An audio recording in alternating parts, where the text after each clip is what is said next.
বিসমিল্লাহটা আমার সাথে পড়া যায় না? যেই ব্যক্তি প্রত্যেকটা পবিত্র কাজের আগে বিসমিল্লাহ শরীফ পড়বে, কি শরীফ? বিসমিল্লাহ নিয়ে একদিন ওয়াজ করব, বুঝবেন মজা যে কত।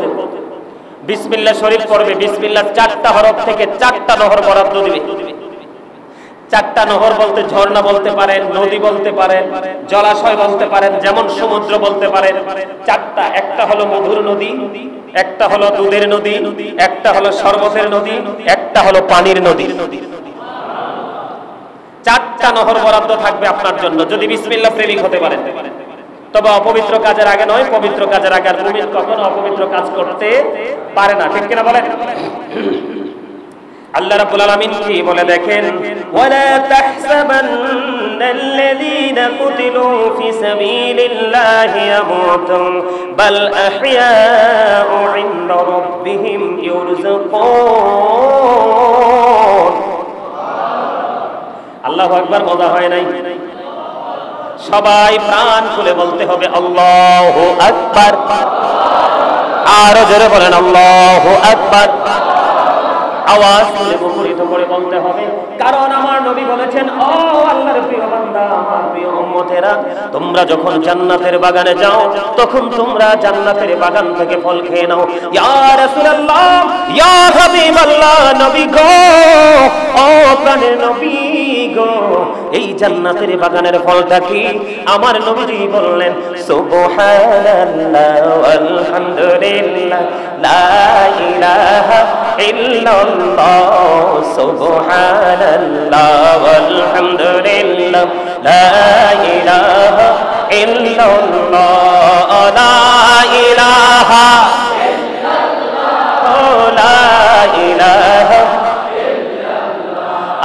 আরশ কুরসি লৌহ কলম সৃষ্টি যাহার ওসিলা, আনি যে আল্লাহ খুশি হইয়া নাম রাখিলেন হাবিবুল্লাহ, সুবহানাল্লাহ আলহামদুলিল্লাহ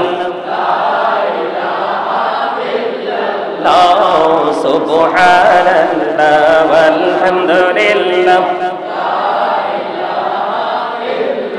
লা ইলাহা ইল্লাল্লাহ, লা ইলাহা ইল্লাল্লাহ মুহাম্মাদুর রাসূলুল্লাহ সাল্লাল্লাহু আলাইহি ওয়াসাল্লাম। বন্ধুরে আমার আল্লাহ কি বলেছেন, ওয়ালা তাহসাবান্নাল্লাযীনা কুতিলু ফি সাবিলিল্লাহি আমওয়াতান বাল আহইয়াউ ইনদা রাব্বিহিম ইউরযাকুনা ফারিহিনা বিমা আতাহুমুল্লাহু মিন ফাদলি। জোরে জোরে বলুন আল্লাহু আকবার। আল্লাহ রাব্বুল আলামিন বলে দিয়েছে, যারা আল্লাহ রাস্তায় নিহিত হয়েছে তাদেরকে মৃত বলে তোমরা ধারণা করিও না। জোরে জোরে কন্যা সুবহানাল্লাহ। আল্লাহ রাস্তায় যারা ইন্তেকাল করেছে তাদেরকে তোমরা মৃত বলে ধারণা করিও না। ও বন্ধু, তারা জীবিত। সবচেয়ে মজার বিষয় হলো ইনদা রাব্বিহিম ইউরযাকুন, তারা শুধু জীবিত নয়, তারা আল্লাহর কাছ থেকে রিজিক প্রাপ্ত। ইনদা রাব্বিহিম ইউরযাকুন, দি রিসিভ ফুড ফ্রম আল্লাহ। আল্লাহ রাব্বুল আলামিন বলতেছে, আল্লাহর পথে যারা ইন্তেকাল করেছে তাদেরকে তোমরা মৃত বলো না, তারা জিন্দা, তারা আল্লাহর পক্ষ থেকে তারা খাবার পায়। জোরে জোরে বলেন না সুবহানাল্লাহ। এরপর আল্লাহ রাব্বুল আলামিন আরো বলেছেন, ফারিহিনা বিমা আতাহুমুল্লাহু মিন ফাদলিহি, আল্লাহ তার করুণা হতে তাদেরকে যা দেন এর উপর তারা আনন্দিত। তাদেরকে আল্লাহ রাব্বুল আলামিন জান্নাত দিয়েছে, আল্লাহ রাব্বুল আলামিন তাদেরকে সশরীরে জিন্দা রেখেছে। আমার আল্লাহ তাদের জন্য জান্নাত থেকে খাবার বরাদ্দ দেয়। এটা পেয়ে আল্লাহর প্রিয় যারা তারা আনন্দিত। এই যে আমি আয়াত পড়েছি, 2টা আয়াত, এখানে কলম বসাবার মতো পৃথিবীতে কোনো আলেম নয়, কোনো ডক্টর নয়, এটা 100% নিখুঁত সত্য। তাহলে নবীজিকে জিন্দা বলা যাবে কি যাবে না? আর জোরে বলেন না, যাবে কি যাবে না? আমি আপনাদেরকে দলিল দেই বন্ধু। এবার একটু হাদিস শরীফের দিকে আমি যাব আপনাদেরকে নিয়ে। ও বন্ধু, মজার খবর আপনারা একটুখানি শুনবেন। ও বন্ধু, হযরতে আবু সাঈদ হযরতে আবু সাঈদ ইবনে আব্দুল আজিজ রাহমাতুল্লাহ আলাইহি থেকে রাদিয়াল্লাহু তাআলা আনহু থেকে বর্ণিত, তিনি বলেছেন ইয়াজিদ বাহিনী যখন হাররার ঘটনা ঘটিয়েছে, আপনারা জানেন কিনা জানি না, 61 হিজরিতে কারবালা হয়েছে, 63 হিজরিতে তারা হাররার ঘটনা ঘটিয়েছে। গভীর মনোযোগ, নবীজি যে জিন্দা তার অন্যতম প্রমাণ হলো আজকে হাদিস শরীফ বন্ধ। হাররার ঘটনা ঘটালো, বন্ধ মসজিদে নববীতে আযান দেওয়া বন্ধ করে দিল, এই মসজিদে নববীকে গোড়া রাস্তা বল বানিয়ে দিল, এটাকে পুরোপুরি অপবিত্র করে দিল বন্ধ। তখন হযরতে সাঈদ ইবনে মুসাইয়াব রাদিয়াল্লাহু তাআলা আনহু মসজিদে নববীর অভ্যন্তরে ছিলেন। মসজিদে নববীর অভ্যন্তরে যখন আটকা পড়েছিলেন, তখন তিনি নামাজের সময়টা নির্ধারণ করতে পারছিলেন না। এখন কি কারণ? যেহেতু তারা মসজিদে আযান দেওয়া বন্ধ করে দিয়েছে, আযান নামাজ পড়া বন্ধ করে দিয়েছে, ঘোড়া রাস্তা বল বানিয়েছে।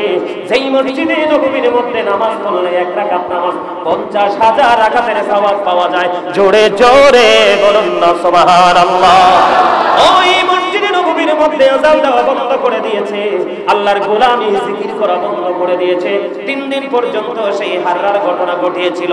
এই ইয়াজিদ বাহিনী মদ খাওয়া, জিনা করা, ব্যভিচার করা, এই সব কিছু বৈধ বলে ঘোষণা দিয়েছিল। তখন সাঈদ ইবনে মুসাইয়াব রাদিয়াল্লাহু তাআলা আনহু তিনি বললেন, আমি আটকা পড়েছিলাম, আমি আযানের সময় হয়েছে কিনা, নামাজের সময় হয়েছে কিনা আমি সেটা বুঝতে পারছিলাম না। এখন আমি কি করব সেটা আমি আইডেন্টিফাই করতে পারছিলাম না। ঠিক এমন সময়ে আমার প্রাণের নবীজির রওজা মোবারক থেকে রে, আমার প্রাণের রাসূলের রওজা মোবারক থেকে গুনগুন গুনগুন প্রেমময় শব্দ শুনতে পেয়েছি। আর এই শব্দ দ্বারা আমি নামাজের সময় নির্ধারণ করেছি। জোরে জোরে বলুন না সুবহানাল্লাহ। তাহলে আমরা গর্ব করতে পারি কিনা বলেন? আরো জোরে বলেন, আমরা গর্ব করতে পারি কিনা? আরো জোরে বলেন। আমার নবীজি সশরীরে জিন্দা, তার আর একটা প্রমাণ হলো আমার নবীজি যে মেরাজে গেছে, আপনারা তো জানেন। ইউসাল্লুনা আলান নবী ইয়া আইয়ুহাল্লাযীনা আমানু সাল্লু আলাইহি ওয়া সাল্লিমু তাসলিমা। আল্লাহুম্মা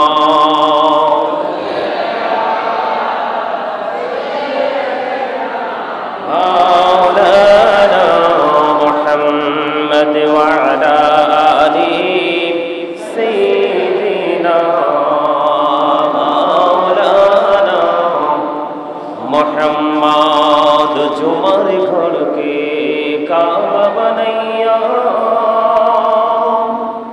দেহের ঘরকে মদিনা, যাই নামাজ বিছাইয়া মোরা দেখিব সোনার মদিনা। আল্লাহুম্মা মাশাআল্লাহ মাওলানা মুহাম্মদ ওয়া আলা আলি সাইয়্যিদিনা মাওলানা মুহাম্মদ। মাটির নিচে বাড়ি মোদের, ওই মাটির নিচে মোদের ঘর। এই দুনিয়ার আপন যারা সবাই হবে মোদের পর। আল্লাহুম্মা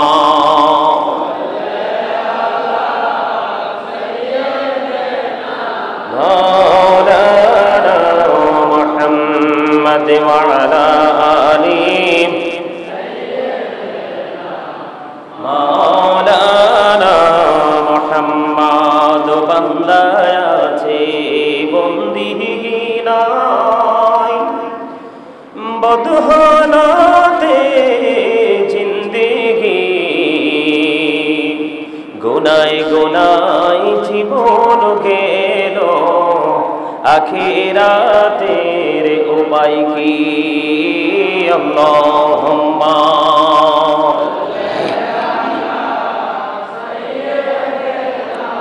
মাওলানা মুহাম্মদ ওয়া আলা আলি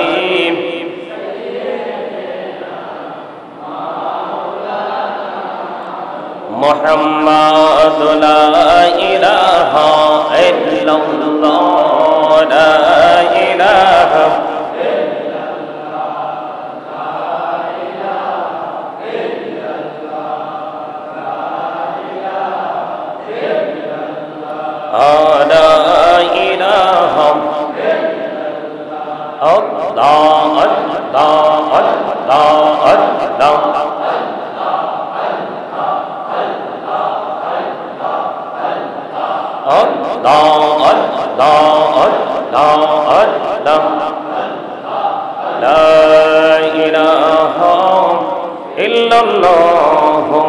মুহাম্মাদুর রাসূলুল্লাহ সাল্লাল্লাহু আলাইহি ওয়াসাল্লাম। উপস্থিত মুআজ্জাজ মুহতারাম, সম্মানিত উপস্থিতি, আসসালামু আলাইকুম ওয়া রাহমাতুল্লাহি ওয়া বারাকাতুহু।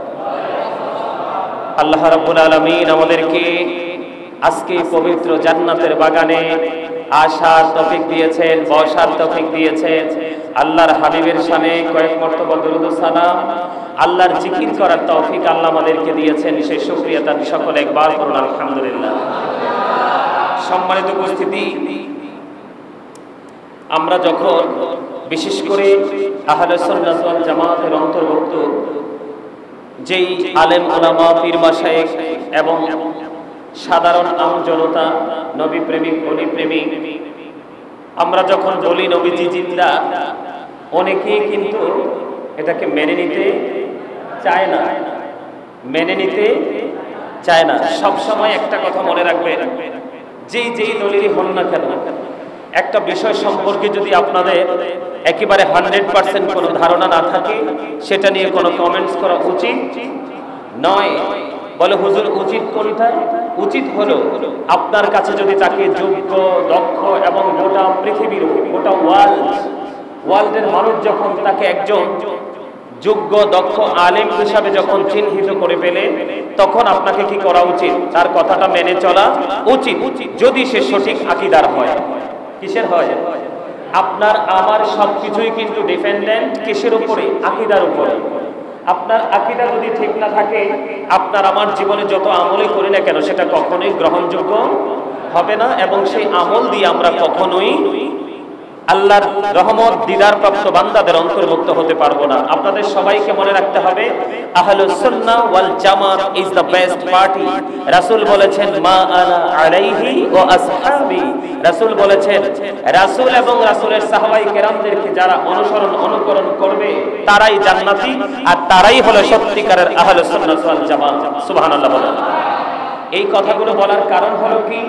একটা উদ্দেশ্য, সেটা হলো আমি আজকে আপনাদেরকে আল্লাহ রাসূল ইন্তেকালের পরেও তিনি হায়াতুন নবী, সুবহানাল্লাহ বলেন। আল্লাহ রাসূল পৃথিবী ছেড়ে চলে যাওয়ার পরেও তিনি জিন্দা নবী, আপনার আমার চাইতে অনেক অনেক বেশি পাওয়ারফুল, যেটা বেনজির ও বেমাসাল। আওয়াজ তোলে সুবহানাল্লাহ। এই ইয়াং ম্যান, এটা মসজিদ, সবার মনের মধ্যে অন্ততপক্ষে প্রত্যেকটা জুমার দিনে এই চিন্তাটা করে মসজিদে আসবেন যে একটু পরে আমার টিচার আসতেছে। কি আসতেছে? কথা বলেন না কেন? একটু পরে আমার টিচার আসতেছে। উনি কিন্তু আমার বডি ল্যাঙ্গুয়েজ থেকে কিন্তু তিনি অনেক কিছু আইডেন্টিফাই করে ফেলবে। এটা আপনাদের মধ্যে ভয় থাকতে হবে। যদি এই ভয়টা না থাকে, তাহলে এখানে এসে কোনো লাভ নেই, কখনোই আপনার হৃদয় রাজ্যে পৌঁছাবে না কথাগুলো। মনে রাখতে হবে, আমরা স্টুডেন্ট, আজকে ক্লাসে যাচ্ছি, যেই ক্লাস থেকে আমরা দুনিয়া এবং আখিরাতের পাথি অর্জন করব। সুবহানাল্লাহ বলেন। বন্ধুরা আমার, আমাদের দেশে অনেক মানুষ, অনেক দাড়িওয়ালা, টুপিওয়ালা, নামধারিয়ানে মোলামা রয়েছে, যারা নবীজি ইন্তেকাল করার পরেও জিন্দা, এটা তারা মেনে নিতে চায় না। আছে না নাই? এই জন্য আমি আজকে সুন্দর করে তেলাওয়াত করেছি। আল্লাহ পবিত্র কালামে হাকিমে বলেছেন, ওয়ালা তাকুলু লিমান ইউকতালু ফি সাবিলিল্লাহি আমওয়াতুন বাল আহইয়াউ ওয়ালাকিন লা তাশউরুন। আর জোরে বলুন আল্লাহু আকবার, আর জোরে বলুন আল্লাহু আকবার। আল্লাহ রাব্বুল আলামিন তিনি বর্ণনা করেছেন অত্যন্ত চমৎকার ভাবে বলেছেন, যারা আল্লাহ রাস্তায় মৃত্যুবরণ করে তোমরা তাদেরকে মৃত বলো না। যারা আল্লাহর রাস্তায় মৃত্যুবরণ করে, খেয়াল করবেন, এখন আপনার আমার জন্য হলো আল্লাহ রাস্তায় মৃত্যুবরণ করা, আর আপনার আমার প্রাণের রাসূল তিনি আপনাকে আমাকে সঠিক পথ এবং মত দেখানেওয়ালা। তাইলে আপনার আমার আল্লাহ রাস্তায় থাকার চাইতে এত বেশি আল্লাহ রাস্তায় ছিলেন আমার মদিনাওয়ালা, যেখান থেকে আল্লাহ রাস্তা আমরা শিখে নিয়েছি, চিনে নিয়েছি। এই জন্য আল্লাহ রাব্বুল আলামিন বলেছেন, যারা আল্লাহ রাস্তায় যারা ইন্তেকাল করে, জীবন দেয়, আল্লাহর পথে থেকে যারা মৃত্যুবরণ করে, এই পৃথিবী থেকে পর্দা করে, তাদেরকে তোমরা মৃত বলে গণনা করো না, বরং তারা জীবিত। জোরে জোরে কোন সুবহানাল্লাহ। তারা যে জিন্দা, তারা যে সশরীরে জিন্দা, তারা যে জিন্দা, বিশেষ করে আল্লাহ রাসূলরা সশরীরে জিন্দা, আপন আপন রওজায় তারা যে জিন্দা, এটা জীবিত মানুষ এই ব্যাপারে অবগত নয়। আমরা সেটা বুঝতে পারি না, আমরা সেটা জানতে পারি না, আমরা সেটা আইডেন্টিফাই করতে পারি না। এই জন্য আল্লাহ রাব্বুল আলামিন বলেছেন, যারা আল্লাহ রাস্তায় ইন্তেকাল করে তাদেরকে তোমরা মৃত বলো না। জোরে জোরে বলুন না সুবহানাল্লাহ। আল্লাহ রাব্বুল আলামিন পবিত্র কালামে হাকিমে এখানে শুধু ক্ষান্ত নয়, আপনারা গভীরভাবে চিন্তা করুন। ও বন্ধু, আজকের এই আলোচনা, প্রতিদিনের আলোচনা, আলেম ওলামাদের মজলিসে বসার পরে ওই মানুষগুলো সেখান থেকে শিক্ষা নেবে যারা সত্যিকার অর্থে বিবেকবান, সত্যিকার অর্থে ভেরি ইন্টেলিজেন্ট এবং ভেরি ক্লেভার। ওই পার্সনগুলো ছাড়া সেন্সলেস যারা, তাদের দ্বারা কিন্তু এখানে কোনো উপদেশ নেই। সত্যিকারের বুদ্ধিমান হলো প্রত্যেকটা মুসল্লি, প্রত্যেকটা জুম্মার দিনে, প্রত্যেকটা ধর্মীয় অনুষ্ঠানে তার মধ্যে একটা বিকট একটা আকাঙ্ক্ষা কাজ করবে যে আমার খতিব সাহেব আসতেছেন, আজকে আমি একটা বিষয় সম্পর্কে জানবো এবং চিরদিনের জন্য এটাকে হৃদয়ে ধারণ করবো। ঠিক কিনা বলেন? আল্লাহর পথে যারা ইন্তেকাল করে তাদেরকে তোমরা মৃত বলো না, তারা জিন্দা।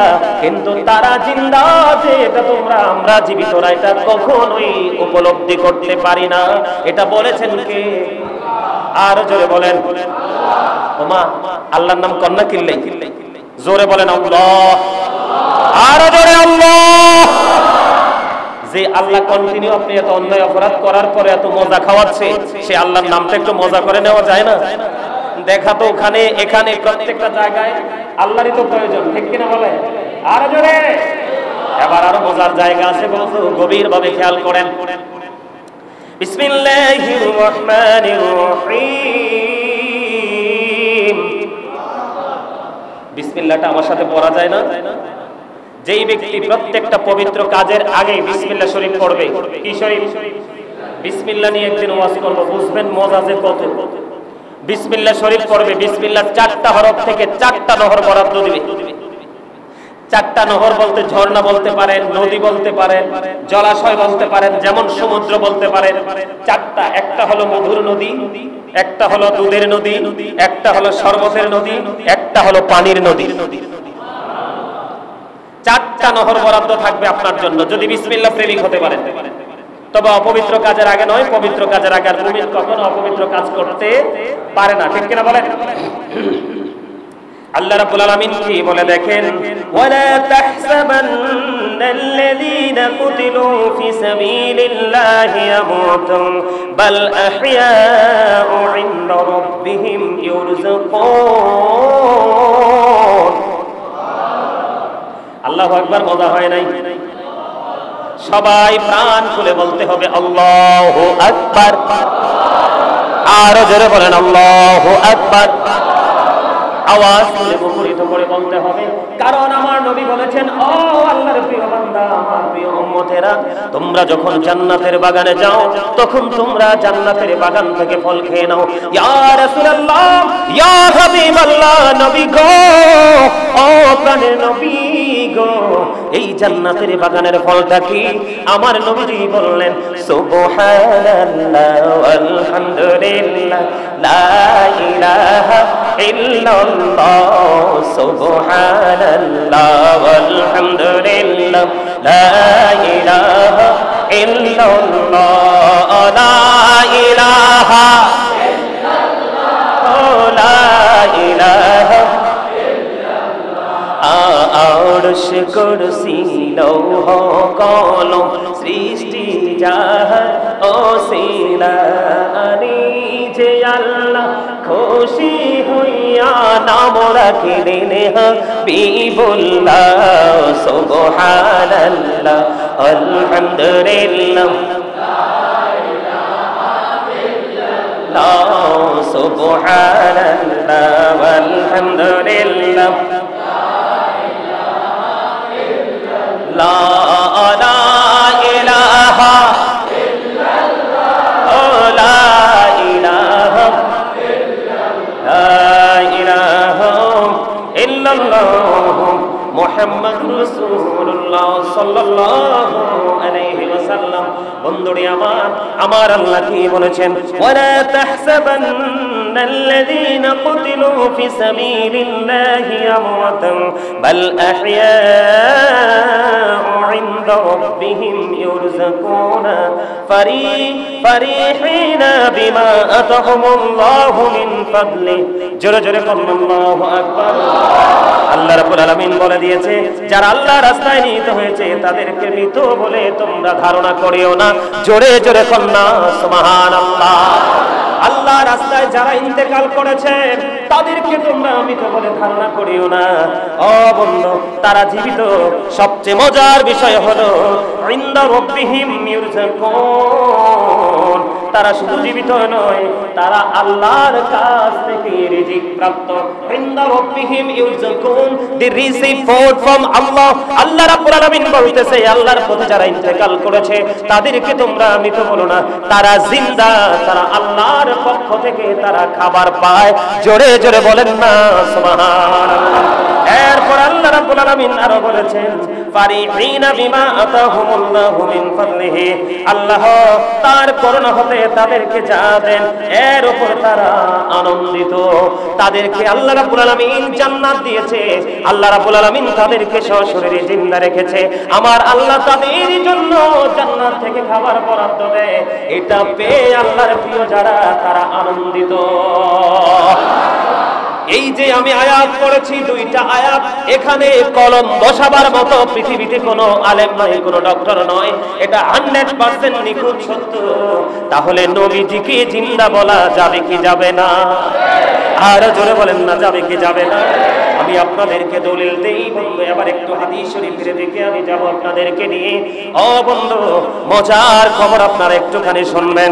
ও বন্ধু, হযরতে আবু সাঈদ ইবনে আব্দুল আজিজ রাহমাতুল্লাহ আলাইহি থেকে রাদিয়াল্লাহু তাআলা থেকে বর্ণিত, তিনি বলেছেন, ইয়াজিদ বাহিনী যখন হাররার ঘটনা ঘটিয়েছে, আপনারা জানেন কিনা জানি না, 61 হিজরিতে কারবালা হয়েছে, 63 হিজরিতে তারা হাররার ঘটনা ঘটিয়েছে। গভীর মনোযোগ। নবীজি যে জিন্দা তার অন্যতম প্রমাণ হলো আজকে হাদিস শরীফ। বন্ধু, হাররার ঘটনা ঘটালো, বন্ধ মসজিদে নববীতে আযান দেওয়া বন্ধ করে দিল। এই মসজিদে নববীকে গোড়া রাস্তা বল বানিয়ে দিল, এটাকে পুরোপুরি অপবিত্র করে দিল। বন্ধু, তখন হযরতে সাঈদ ইবনে মুসাইয়াব রাদিয়াল্লাহু তাআলা আনহু মসজিদে নববীর অভ্যন্তরে ছিলেন। মসজিদে নববীর অভ্যন্তরে যখন আটকা পড়েছিলেন, তখন তিনি নামাজের সময়টা নির্ধারণ করতে পারছিলেন না। এখন কি কারণ? যেহেতু তারা মসজিদে আযান দেওয়া বন্ধ করে দিয়েছে, আযান নামাজ পড়া বন্ধ করে দিয়েছে, ঘোড়া রাস্তা বল বানিয়েছে।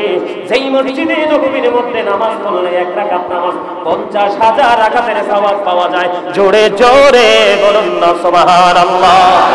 ওই মসজিদে নববীর মধ্যে আযান দেওয়া বন্ধ করে দিয়েছে, আল্লাহর গোলামি জিকির করা বন্ধ করে দিয়েছে। 3 দিন পর্যন্ত সেই হাররার ঘটনা ঘটিয়েছিল। এই ইয়াজিদ বাহিনী মদ খাওয়া, জিনা করা, ব্যভিচার করা, এই সব কিছু বৈধ বলে ঘোষণা দিয়েছিল। তখন সাঈদ ইবনে মুসাইয়াব রাদিয়াল্লাহু তাআলা আনহু তিনি বললেন, আমি আটকা পড়েছিলাম, আমি আযানের সময় হয়েছে কিনা, নামাজের সময় হয়েছে কিনা আমি সেটা বুঝতে পারছিলাম না। এখন আমি কি করব সেটা আমি আইডেন্টিফাই করতে পারছিলাম না। ঠিক এমন সময়ে আমার প্রাণের নবীজির রওজা মোবারক থেকে আমার প্রাণের রাসূলের রওজা মোবারক থেকে গুনগুন গুনগুন প্রেমময় শব্দ শুনতে পেয়েছি। আর এই শব্দ দ্বারা আমি নামাজের সময় নির্ধারণ করেছি। জোরে জোরে বলুন না সুবহানাল্লাহ। তাহলে আমরা গর্ব করতে পারি কিনা বলেন? আরো জোরে বলেন, আমরা গর্ব করতে পারি কিনা? আরো জোরে বলেন। আমার নবীজি সশরীরে জিন্দা তার আর একটা প্রমাণ হলো আমার নবীজি যে মেরাজে গেছে আপনারা তো জানেন। এখন মসজিদে যে আকসা বাইতুল মুকাদ্দাস যেটা ইসরায়েলিরা ষড়যন্ত্র করতেছে, তাদের উপাসনালয় বলে দখল করতে চেষ্টা করতেছে, হাজার হাজার মুসলমানকে মারার চেষ্টা করতেছে এবং মারতেছে, গাজাকে পুরো ধ্বংসস্তূপে পরিণত করে দিয়েছে ওই ইহুদিরা। আমি আপনাদেরকে আজকে বলে দেই বন্ধু, যেহেতু ইহুদিদের প্রসঙ্গ এসেছে, বেঈমান কাফেরের প্রসঙ্গ এসেছে, আমার আল্লাহ পবিত্র কালামে হাকিমে স্পষ্ট করে বলে দিয়েছেন বন্ধু, ইন্নাল কাফিরিনা কানু লাকুম আদুওয়াম মুবিনা। আমার আল্লাহ বলেছেন দা হেরিটেজ আর the eternal enemy of the believers. ঈমানদারদের প্রকাশ্য শত্রু হলো বেঈমান কাফেরেরা। ওই বেঈমান কাফেরেরা মসজিদে আকসা দখল করার চেষ্টা করতেছে, মুসলমানকে চিরতরে নিশ্চিহ্ন করার চেষ্টা করতেছে। ওয়াল্লাহি আল্লাহর কসম করে বলছি, বেঈমান কাফেরেরা যতই ষড়যন্ত্র করুক না কেন, এই পৃথিবীর ক্ষমতা একদিন মুসলমানের হাতেই আসবে। এই গোটা ওয়ার্ল্ডের শাসনভার মুসলিমদের হাতে চলে আসবে। তবে অনেক ক্ষয়ক্ষতি হবে, মুসলমান অনেক বিপদগ্রস্ত হবে। আমার আলোচনা সেই দিকে নয়, ওই যে মসজিদে আকসা আল্লাহর হাবিব বলতেছেন, আমি মেরাজের রজনীতে, আমি নবী মেরাজের রজনীতে, আমি মেরাজের রজনীতে একদল নবীগণের মাঝে আমি নিজেকে দেখতে পেলাম। সুবহানাল্লাহ বলেন। কথা কি বুঝেননি?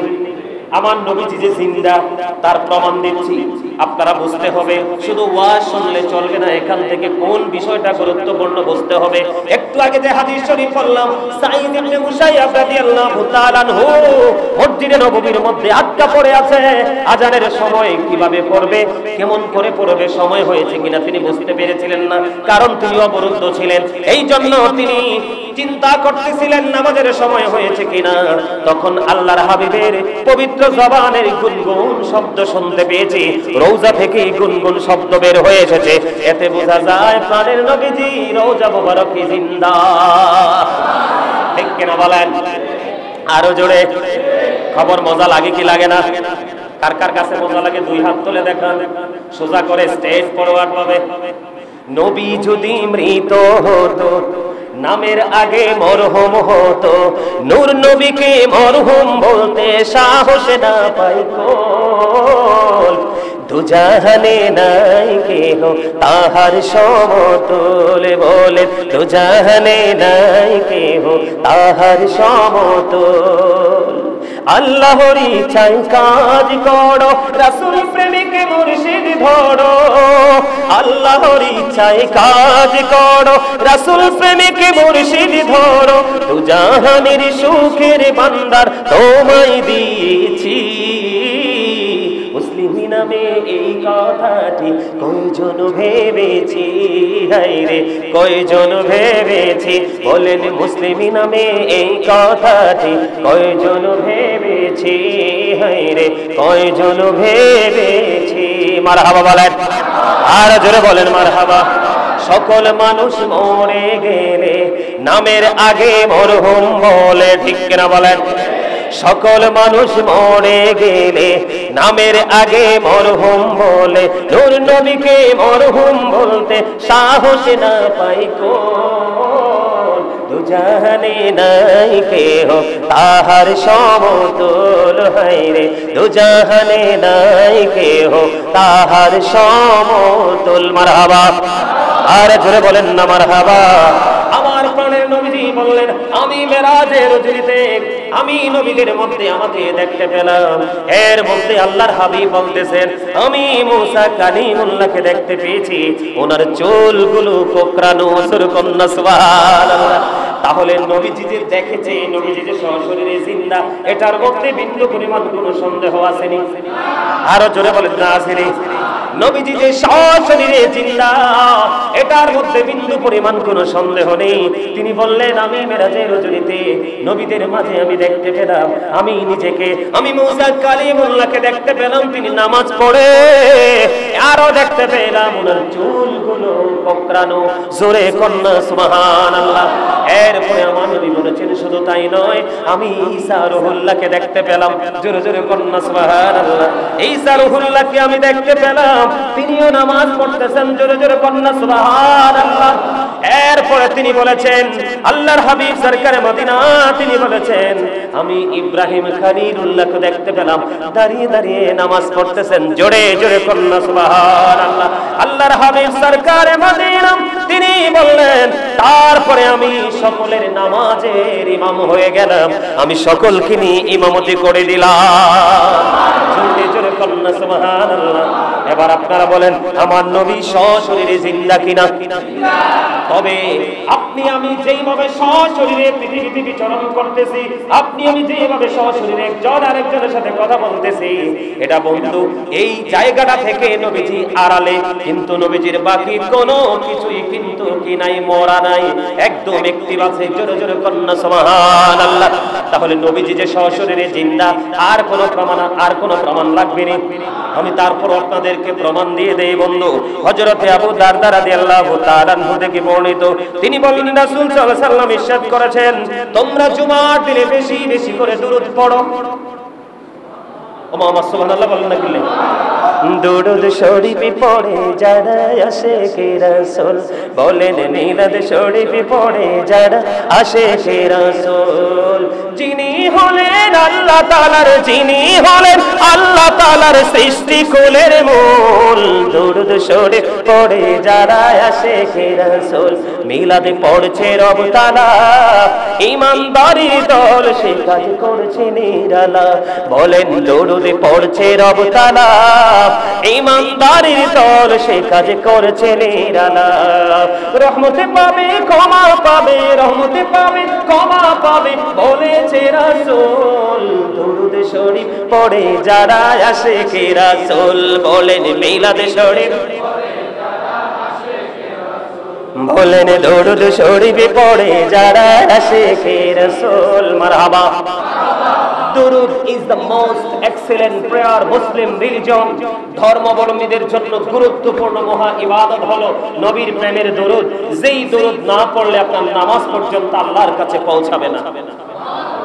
দুরূদ কিন্তু গুরুত্বপূর্ণ জিনিস। আল্লাহর রহমতের ফেরেশতাদেরকে নিয়ে দুরূদ পড়ে আল্লাহর হাবিবের উপর। জোরে জোরে বলেন সুবহানাল্লাহ।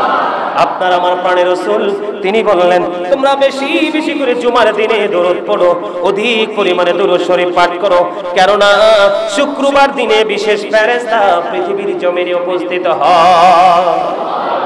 ওই যে আমি বলেছি, আপনারা মনে রেখেছেন কিনা জানি না, ও বন্ধু 100 জন 200 জন 2000 জন 2 লক্ষ জন পরীক্ষা দেয়, কিন্তু হাতে গোনা 2-1 জন গোল্ডেন A+ পায়, জিপিএ 5 পায়। ঠিক কিনা বলেন? ঠিক। আলোচনা যখন কোনো মুসল্লিরা শুনতে আসে, সবাই কিন্তু আলোচনা নিয়ে আকাঙ্ক্ষিত নয়, সবাই সেটাকে চিরস্থায়ীভাবে ধারণ করতে প্রস্তুত নয়, অনেকেই ফর্মালিটি মেনটেন করে আসে। এই জন্য আমি আপনাদেরকে বলে দেই, আমি আসার পরে আপনাদেরকে বলেছিলাম, জুম্মার দিনে সবার আগে আসো এবং সবার পরে বের হও, সবার আগে এসে প্রথম কাতারে বসো, তোমার আমলনামায় ওট কুরবানির সওয়াব চলে আসবে।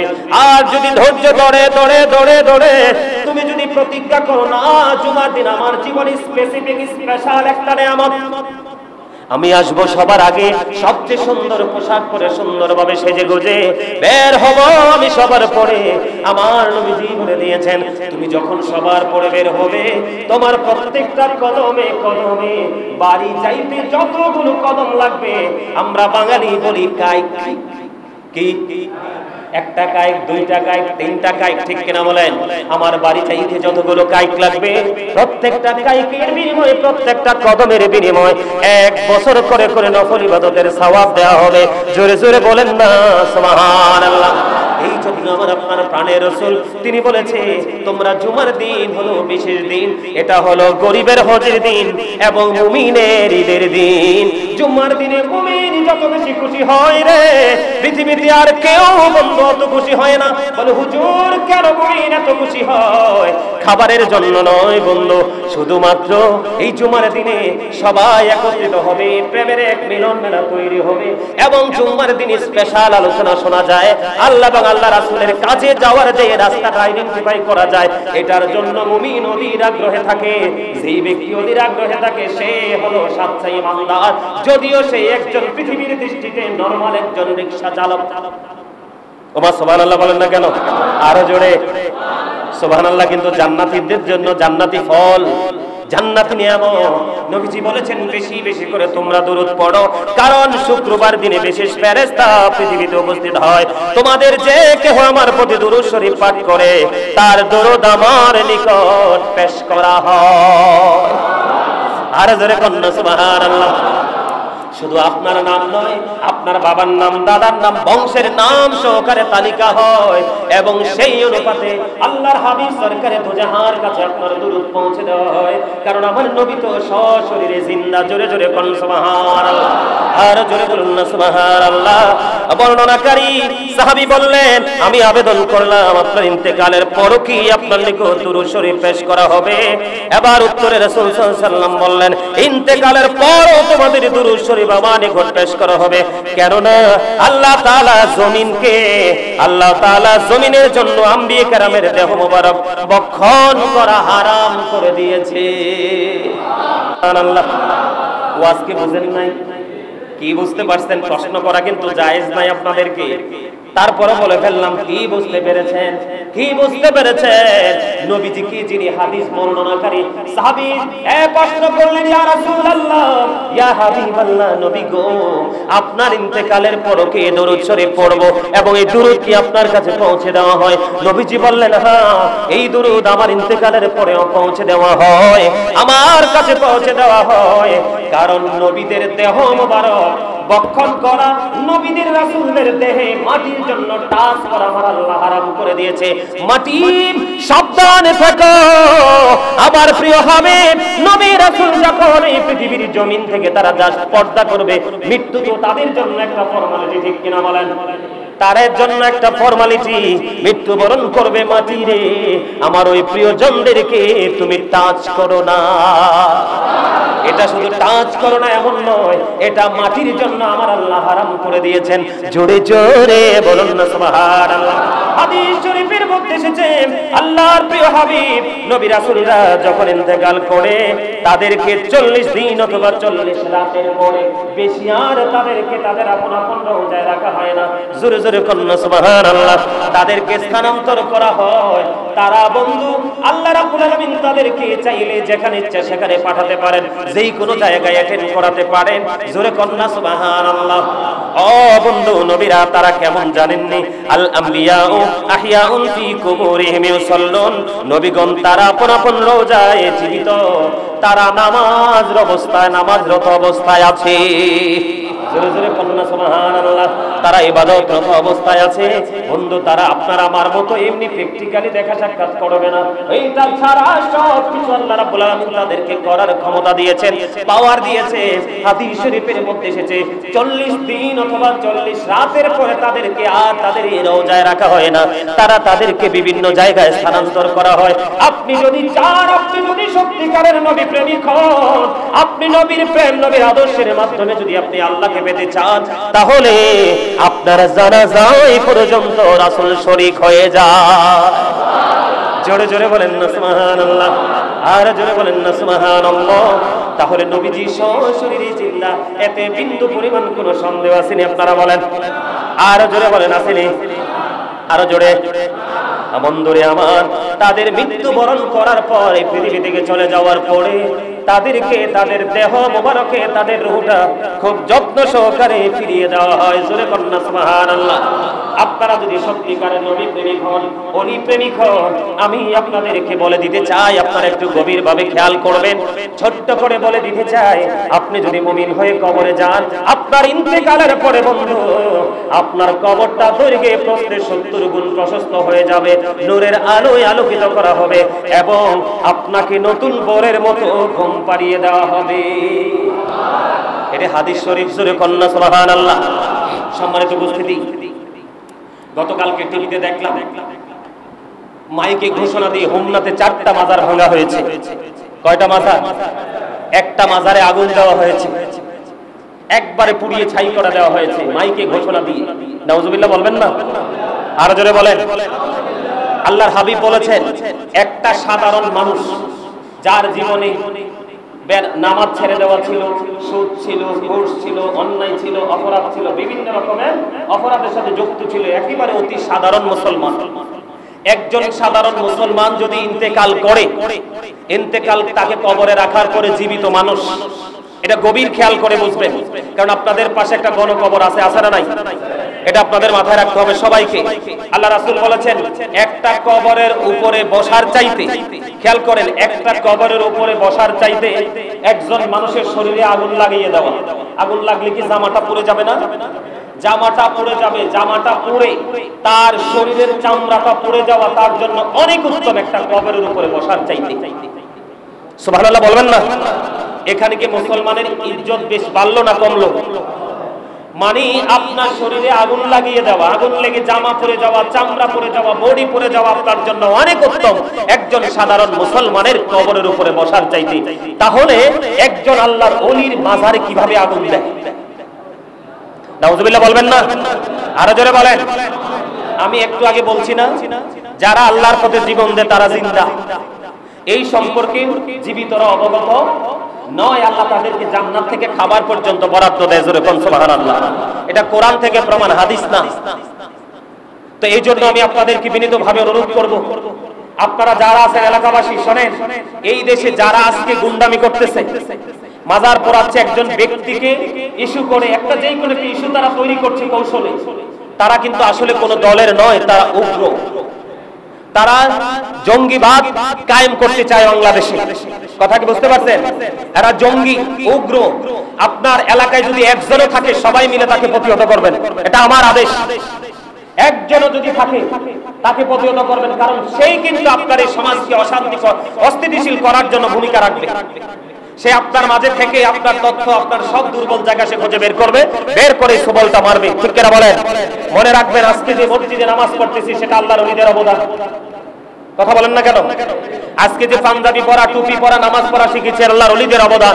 এই দেশে কোনো আল্লাহর ওলি নবী আসে নাই, আসছে? কথা বুঝেন, আসছে? কখনো এই দেশে নবী আসে নাই, আল্লাহর ওলিরা এই ইসলাম কায়েম করেছে। আমরা আজকে তাদের দ্বারা ইসলাম পেয়েছি। আমরা যদি তাদেরকে আমরা সম্মান করতে না পারি, আমরা ধ্বংস হয়ে যাব। আল্লাহর প্রিয় লোকদের আলোচনা করাও সাধারণ মানুষের জন্য ইবাদত। আরো জোরে বলেন। এই জন্য আমি আমার এই বার্তাটা যার কাছে যাবে সবাই বেশি বেশি করে এটা শেয়ার করে দিবেন যে গাজী সুলাইমান আল কাদরি হুজুর এই কথা বলেছে। আপনারা সবাই সব সময় সচেতন থাকবেন, সোচ্চার থাকবেন। আমাদের আশেপাশেও কিন্তু অনেক আল্লাহর ওলি আছে, সত্যিকার অর্থে কিন্তু এরা কোনো দলের নয়। এখন বাংলাদেশের কোনো গার্জিয়ান নাই, কোনো অভিভাবক নেই, আমরা কিন্তু অভিভাবক শূন্য। যদি অভিভাবক থাকতো তাহলে কিন্তু আমাদের আজকের এই প্রতিকূল অবস্থা আমাদেরকে দেখতে হতো না। ঠিক কিনা বলেন? তা আমাদের যেহেতু অভিভাবক নেই, আমরা সবাই সম্মিলিতভাবে, ঐক্যবদ্ধভাবে আমরা প্রতিরোধ গড়ে তুলবো, প্রতিহত করব। কারণ আল্লাহর ওলিদেরকে ভালোবাসা, আল্লাহর ওলিদেরকে মহব্বত করা আল্লাহর কাছে পৌঁছাবার দলিল। সুবহানাল্লাহ বলেন না? এটা কি দলিল নয়? ফাদখুলি ফি ইবাদি ওয়াদখুলি জান্নাতি। এটা কি দলিল না আল্লাহ পাওয়ার? আল্লাহর ওলি কি মাধ্যম না? আল্লাহ বলেছেন, join with my dear people, come to my paradise. তোমরা আমার প্রিয় লোকেদের সাথে যুক্ত হও আর আমার জান্নাতে চলে আসো। জোরে কোন সুবহানাল্লাহ। আল্লাহ বলেছেন, ইয়া আইয়ুহাল্লাযীনা আমানুত্তাকুল্লাহা ওয়াবতাগু ইলাইহিল ওসিলা। আল্লাহ ইমানদারকে ডাক দিয়ে বলেছেন, হে ইমানদারগণ, তোমরা আল্লাহকে ভয় করো এবং আল্লাহকে পাওয়ার জন্য তোমরা ওসিলা খোঁজো। সেই উসিলা হলো হক্কানি আলেম এবং হক্কানি আল্লাহর ওলিরা। আল্লাহ রাব্বুল আলামিন বলেছেন, ইয়া আইয়ুহাল্লাযীনা আমানুত্তাকুল্লাহা ওয়া কুনু মা'আস সাদিকিন। আল্লাহ বলেছেন, হে ইমানদারগণ, তোমরা আল্লাহকে ভয় করো এবং আল্লাহকে পাওয়ার জন্য তোমরা সত্যবাদীদের সাথে যুক্ত হও। জোরে জোরে কোন সুবহানাল্লাহ। কারণ যারা সাদিকিন তারাই সত্যিকার অর্থে আল্লাহকে ভয় করে। ইন্নামা ইয়াখশাল্লাহা মিন ইবাদিহিল উলামা। এই পৃথিবীতে যত মানুষ আছে একমাত্র সত্যিকার অর্থে আল্লাহকে ভয় করে একমাত্র হক্কানি আলেম ওলিরা। জোরে জোরে কোন সুবহানাল্লাহ। এই জন্য আপনাকে আমাকে হক্কানি আল্লাহর ওলিদের মাজার আমাদেরকে সুরক্ষিত করতে হবে। আর আমাদের মধ্যে যারা সত্যিকারের নবী প্রেমিক, ওলি প্রেমিক, তাদের সাথে কেউ বিদ্বেষ করতেছে কিনা, তাদের ক্ষতি করার চেষ্টা করতেছে কিনা, সেটার জন্য কিন্তু আমরা সবাইকে ঐক্যবদ্ধ হয়ে সোচ্চার থেকে আমাদের এই দেশের অবস্থা কিন্তু এমন থাকবে, প্রত্যেকটা জ্বালাও পোড়াও, প্রত্যেকটা অন্যায় অপরাধের কিন্তু পাই টু পাই করে এই দেশের মানুষ হিসাব নিবে। ঠিক কিনা বলেন? শুধু একটা দলীয় সরকার ক্ষমতায় আসুক, তারপরে দেখা যাবে কার গায়ের জোর কত। ঠিক কিনা বলেন? আরো জোরে বলেন। আমি আপনাদেরকে বিনীতভাবে অনুরোধ করব, পথ চলার ক্ষেত্রে আপনার নিজের জন্য আপনার ফ্যামিলির জন্য হলো সর্বোচ্চ সচেতনতা অবলম্বন করতে হবে, ঠিক কিনা বলেন? সম্মানিত উপস্থিতি, নবীজি সশরীরে জিন্দা, এটা সুন্নি জামাতের আকীদা। আর যারা এটাকে 100% বিশ্বাস করবে তারাই সত্যিকারের ঈমানদার, আর যারা বিশ্বাস করবে না তারা ঈমানদার নয়। আল্লাহ আমাদেরকে সত্যিকারের বিশ্বাস নিয়ে প্রেম নিয়ে বাঁচার তৌফিক দান করুক, সকলে বলুন আমিন। এই বলে আমি আমার সংক্ষিপ্ত আলোচনা শেষ করেছি। আখিরি দাওয়ানা আলহামদুলিল্লাহি রাব্বিল আলামিন। যারা সুন্নাত